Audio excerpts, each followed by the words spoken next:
اس اتمام حجت کے باوجود کیا یہ اسی کے منتظر ہیں کہ اللہ اور اس کے فرشتے بدلیوں کے سائے میں ان پر نمودار ہو جائیں اور معاملے کا فیصلہ کر دیا جائے؟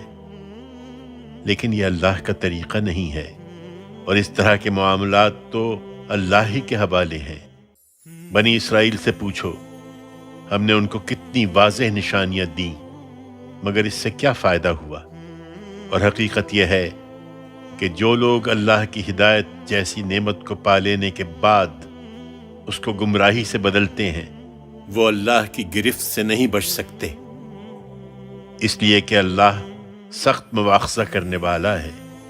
دنیا کی زندگی ان منکروں کے لیے بڑی دل پسند بنا دی گئی ہے، اس کے انجام سے انہیں آگاہ کیا جائے تو نہیں سنتے، اور ایمان والوں کا مذاق اڑاتے ہیں۔